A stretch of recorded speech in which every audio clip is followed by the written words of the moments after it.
Hey internets, you may have heard of the concept of woke capitalism. And in this video I'll be explaining what this theory is, why it's mostly a flawed theory, why it mostly gets most things wrong, but also what it gets correct. Because it's one of those interesting theories that's not necessarily completely off the mark, it just doesn't always blame the right things for the problems that it identifies. And this is partly because the theory can be roughly divided into two different camps. The first camp is what you could call the light version of woke capitalism theory. These are the people who simply point out the phenomena of corporate virtue signaling and call it out as fake, and they simply identify the symptoms of woke capitalism and they call it woke capitalism, but they don't really necessarily go much further than that. And then the other camp, you have what you can call the full woke capitalism theory, which believes that capitalism inevitably leads to and causes woke ideology through consumer culture. This is the theory that wokeness is actually inherent to capital, and that any capitalist system is inevitably doomed to show the symptoms of woke capital. And what's interesting about the full woke capitalist theory, as opposed to the light version, is that you can see it coming from both the dissident far right in some ways, but you can also see the same thing coming from the far left, specifically the outright communist tanky left. They both basically argue that capitalism and this aggressive push for diversity, equity, and inclusion, and all these brands, for example, adopting the pride flag to show their allegiance to this ideology, to show their support for DEI, they argue that all of these things would just be, again, inevitable. And this idea comes with usually belief that wokeness is a postmodernist creation of capitalism itself, that capital inherently breaks down the bonds of family and church and ethnic identity, etc., etc., and it does this as a scheme to turn people into these interchangeable worker bee types. And then it uses woke ideology to fill the void of those bonds that it has destroyed. That identity politics and collective guilt and virtue signaling to the DEI Church of Correctthink thus effectively becomes the new church, except that it has been perverted and inverted all for the sake of seeking profits. And therefore they argue that capitalism will always inevitably lead to this type of society, a society of multiculturalism and identity politics and virtue signaling in favor of who the current victim trademark is, where corporations are constantly worshipping victimhood and pandering to the DEI victimhood narrative, effectively in order to just trick people into buying their product, as well as to trick the working class into constantly fighting amongst each other for who gets the victim status next. And it's this part of the idea of woke capitalism that is mostly incorrect. But before breaking down why it's incorrect, I'd like to thank this video's sponsor. The reality is, if you are not using a VPN these days, you are susceptible to having your data stolen by copyright trolls, government agencies, identity thieves, scammers, and hackers, all of whom are in the business of ripping you off or extorting you in one way or another. That's where this video's sponsor, Private Internet Access, comes into play. They keep your data safe by masking your connection through no-log RAM-only servers, and it should be emphasized that their no-logs policy has been proven several times in court and in various independent audits, thus keeping your data out of the hands of bad actors, whoever they may be. And in addition to data security and encryption, it also has some nice additional features like auto-blocking of known malicious domains used by ad trackers and malware. So it's also helpful towards keeping your system clean of viruses and other trashware you don't want. It's also by far the most stable VPN I've used, which is why it's been my go-to for years, and it's available on all devices, including Linux. But in addition to security, Private Internet Access also has servers all over the globe, meaning it can also be used to unlock geo-restricted features. Many websites limit your choices and shopping deals based on where you are located, and many streaming services like Prime Video, Netflix, Hulu, etc., they all restrict the movies and TV shows you can watch based on your location as well. And with this, you can switch your IP to whatever region you want, thus massively expanding your streaming library, all at a very low cost. Because Private Internet Access is also very affordable. If you use my link in the description or scan this QR code, you can get it now for 83% off at only $2.03 per month and with 4 months free, and all covered with a 30-day money-back guarantee. So there's really no reason not to give it a try. It's a good VPN.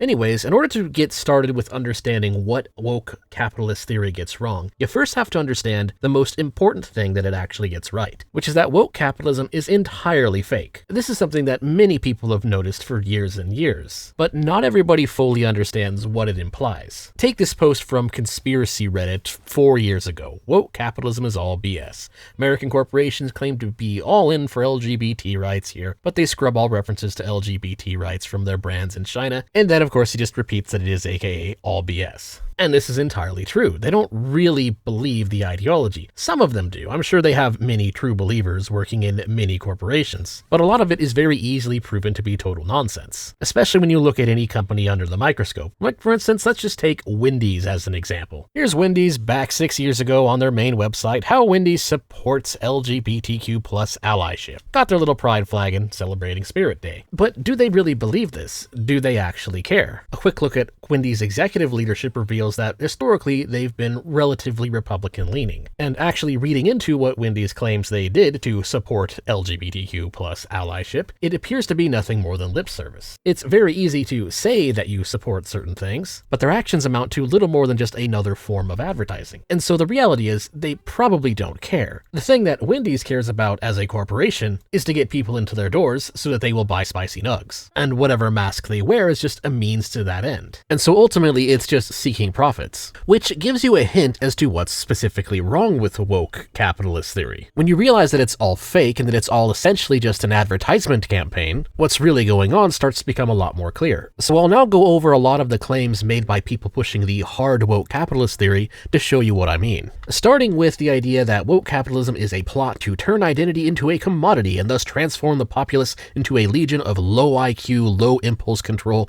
consumer cattle slaves. That it's all just a big conspiracy that these guys behind closed doors have decided to play the long game. A future where a very small number of elites rule over a massive civilization of complete knuckle-dragging buffoons, who will simply consume product and then get excited for next product. And this is an interesting theory because there's definitely a little bit of truth to it. Some elites have indeed shown that they think this way. However, for saying that every single corporation is doing woke capitalism for this specific reason, it kind of starts to break down because there's a much more rational explanation. It is far more plausible that most of these corporations that went woke actually did so simply because fraudulent market researchers told them they should in order to pander to a woke audience. And so companies were simply marketing to what they believed the audience to be, that what they believed the average person to believe. This is sometimes known as the myth of the modern audience. And the problem with it is that the modern audience doesn't really exist. It is entirely a construction of woke ideologues projecting their own beliefs onto the populace, and intellectuals who are true believers of the ideology then push it into various institutions. One of them, again, being market research, which is a huge rabbit hole that is worth its own video, but I'll just give you a TLDR here. From the early 2010s to roughly 2024,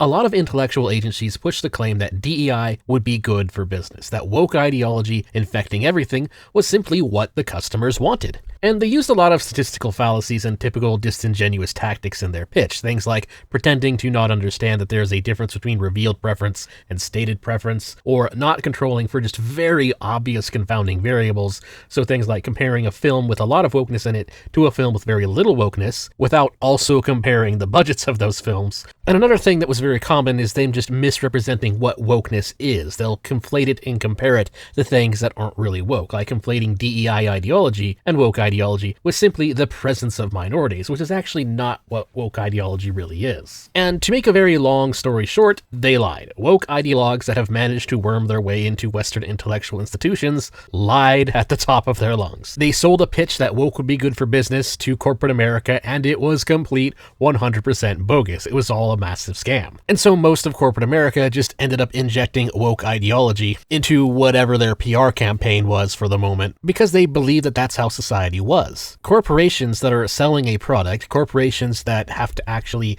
engage in voluntary trade, well, they kind of have a strong incentive to always go with whatever they believe the dominant ideology of society is. And so they went woke because they believed that that was the dominant ideology. And corporate America believed that because intellectual institutions told them so. Which then, of course, explains what's really going on. It just fully explains why they drop the woke ideology in countries where it's obviously not the dominant ideology. They're just advertising and changing their PR campaigns to match the views of what they think the plebs they're talking to believe. In other words, you could actually say that woke capitalism is really just how do you do, fellow kids, to Generation Z. And so for most corporations anyways, this is a much more plausible explanation than some multi-generational plot to turn everybody into mindless, cultureless, obedient manipulate cattle. And so woke capitalism is actually very much just a second-order effect of the cathedral going woke, which went woke all the way back in the 1970s. Because woke ideology is really just the mindset of viewing any inequalities as being the result of some kind of malicious action, and thus it directs envy at the more successful groups of society. And that's where my definition of wokeness comes in. You get this aggressive push for diversity and equity and inclusion, all based essentially on the equity fallacy. And envy directed towards more successful groups, along with the claim that they've done something wrong, is really something that's existed since the dawn of human civilization.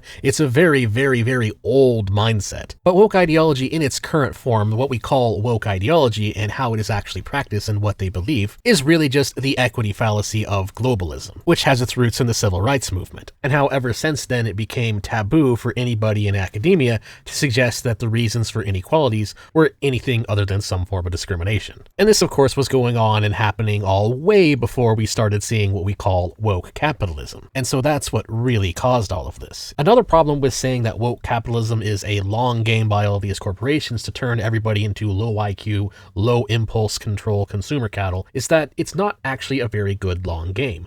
Low IQ populations tend to reduce economic growth overall. Sure, they're easier to manipulate, but that doesn't always necessarily translate into being a good consumer. Overall, it's actually the middle class that does the most consumption. Along with the more educated upper middle class, well, they're the ones who actually generate enough wealth to splurge on things. If people becoming low IQ consumer cattle was truly good for profits, then the GDP and consumption maps per capita would not also so closely match the world IQ map. And so you can kind of think of it by putting yourselves in the shoes of a CEO of a large corporation, and let's just pretend that you're able to choose between one type of consumer. Consumer A has about $5,000 of disposable income per year. This is including credit, by the way, and this consumer will spend the entirety of that $5,000 every year because they have no impulse control whatsoever, versus, say, consumer B, who has 50 grand of disposable income per year, but they will invest and save about 50% of that while only spending 25 grand a year on consumer goods. Which consumer would you rather have? It's pretty obvious that going with a population comprised with the mindset of B, of the latter consumer,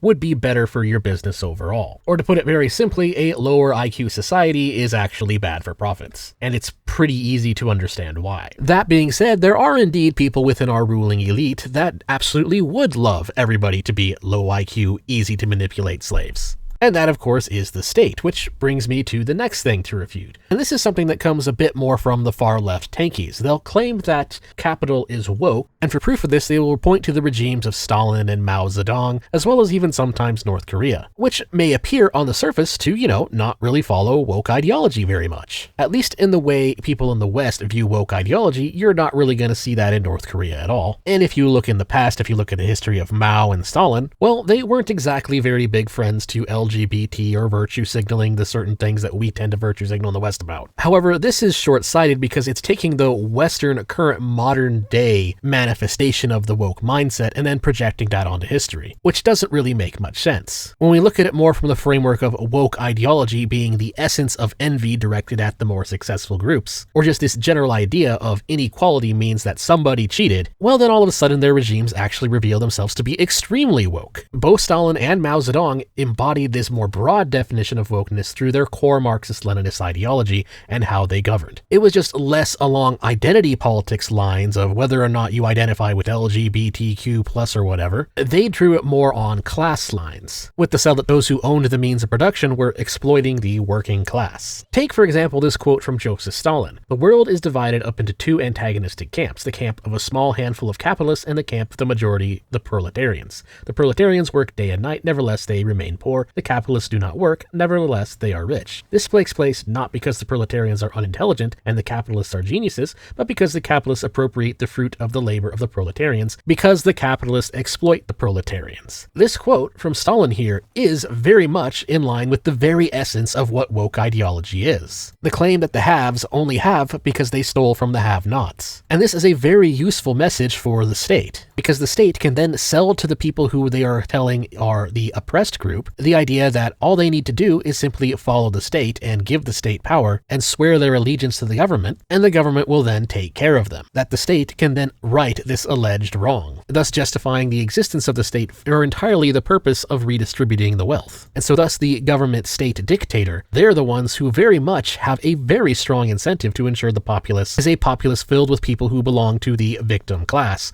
whatever the victim class of the day may be. It doesn't actually matter how you divide people into different collective groups. What matters is that this false accusation of wrongdoing is being used to manipulate the masses. It's to trick people into thinking that they need the state to fix a problem that doesn't really exist. Another way that they were woke, especially Mao, can be seen in how Mao Zedong blamed Chinese culture for a lot of the alleged ills. In fact, the entire point of the Chinese Cultural Revolution can be said to completely reform the identity of the Chinese people into that of obedient ideologues who would more properly follow Marxist-Leninist ideology. He specifically targeted the youth, and the entire point of the Red Guards was to wage a radical, extremist destruction campaign against what he called the Four Olds: the old habits, the old customs, the old culture, the old ideas. So more than just reform, it would best be called an entire purge. All of the Confucian traditions and religious practices and all the scholarship that it created, all of it was viewed by Mao during the Cultural Revolution as a part of the exploitation class. It was all painted as just another tool of oppression to the proletariat. And if you compare this to, say, the woke ideology of the West that we saw, and honestly intellectual elites within academia still believe it, it's just less prevalent in advertising now because they no longer really believe that it's what the people want. But if you look back on that, a core ideology of it, specifically the anti-white racist element, it was effectively the exact same mentality as Mao Zedong's Cultural Revolution. What do far-left socialist progressives in the United States and other Western countries push? Well, they push this anti-white culture idea that white culture is inherently oppressive and that its ideas of rugged individualism are standing in the way of the next communist revolution, and therefore it needs to be purged to make way for the next communist utopia.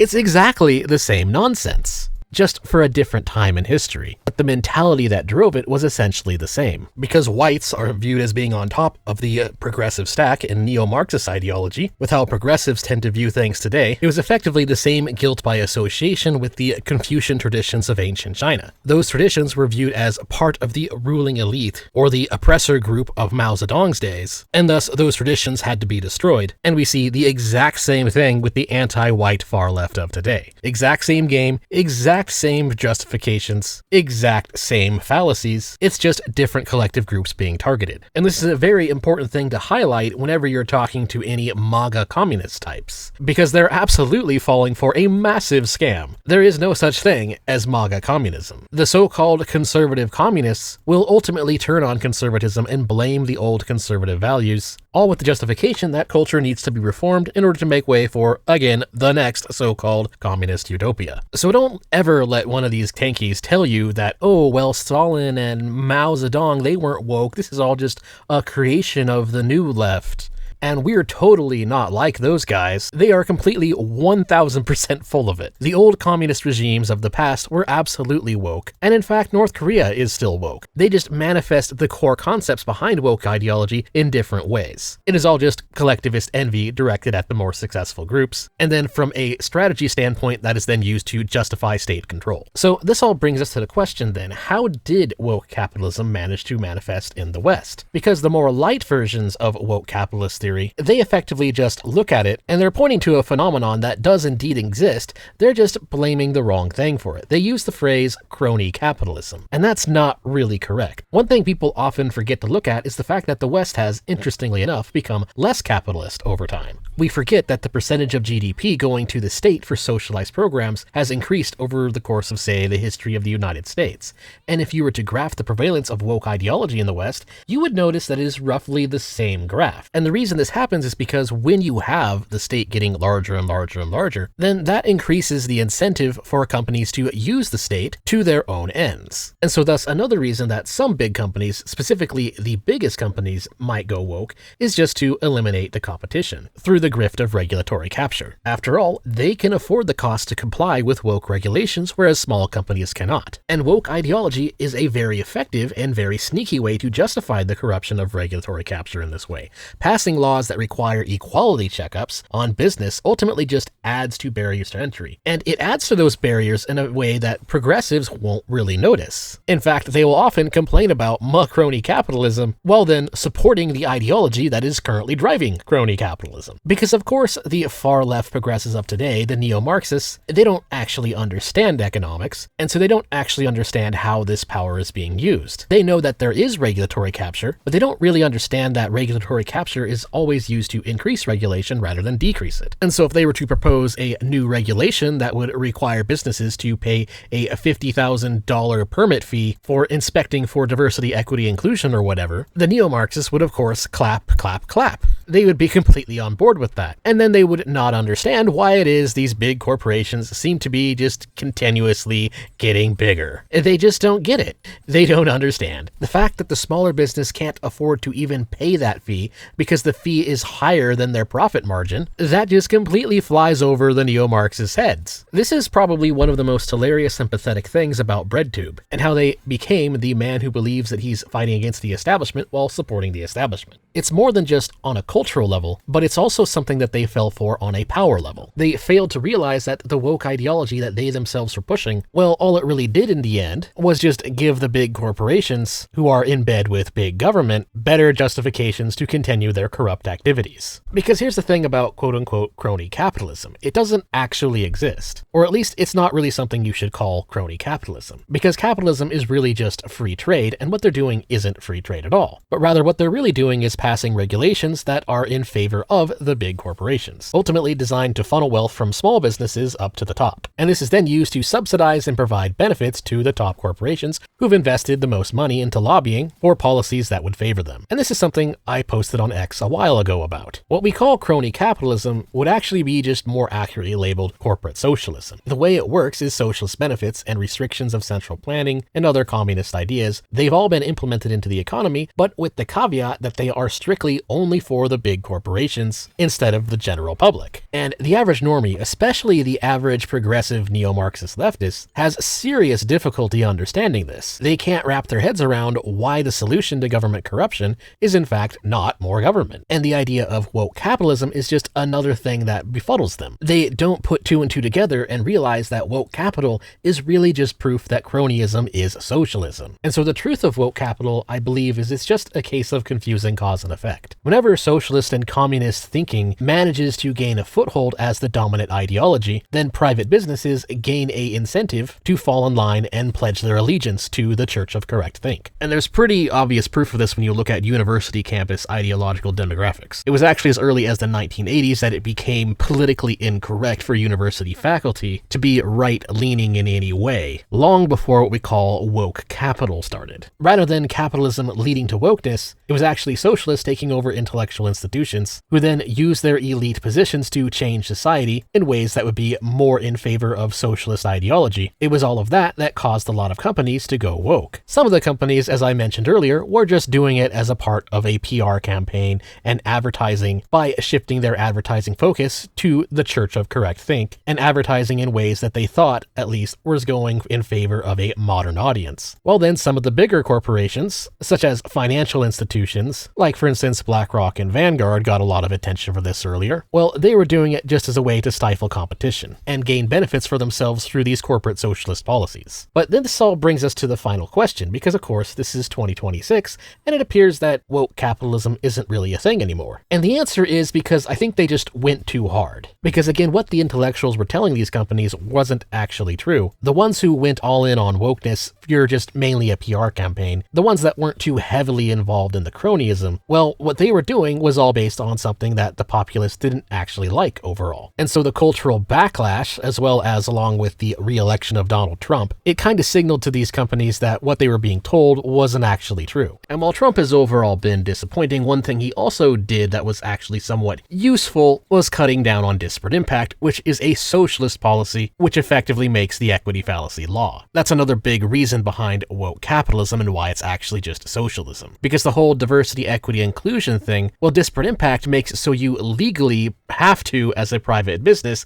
have some form of DEI in your policies. If you can get sued for causing a group a disparately negative outcome, then DEI is de facto law. This is something I've pointed out in some other videos before, and it really needs to be stated again because it cannot be overemphasized. The basic core of wokeness has also been law for a very long time, and the law that drives it very much has its justifications rooted in socialist ideology. And that's one thing that Trump actually did do a decent job reducing. And so thus we're seeing a decrease in woke capital, along with companies like BlackRock completely pulling out of it because they realize it's not actually working out for them. However, it's important to not confuse this and think that this means that woke ideology is dead. The idea of envy projected at success, the core basis of woke ideology, is never really gonna go away. The incentive of a loser to point towards a winner and accuse them of cheating, that's always gonna be a thing. That's just a part of human psychology. And of course, if you look at academia these days, you'll realize that it's still very much filled with far left progressives, many of whom are still very much true believers in neo-Marxist ideology. Somewhere right now on a university campus, students are likely being indoctrinated into the idea that social inequities between various population groups are the result of systemic discrimination against them. So woke ideology certainly isn't dead, even in the form that we saw during the woke capitalist era. It's just biding its time until it can sprout again. And when it does sprout again, it will likely change form in some way, and so it's important to keep in mind that core basic thing that wokeness is. Because the next time it comes to life, it's gonna be the same idea, it's gonna be the same envy, and it's gonna be, to some degree, some kind of collectivist nonsense. And it will be used to justify authoritarian actions by the state. And the more people who become aware of this fact, then hopefully the better off we will be the next time it manages to rear its ugly head. Anyways, that's all I have to say.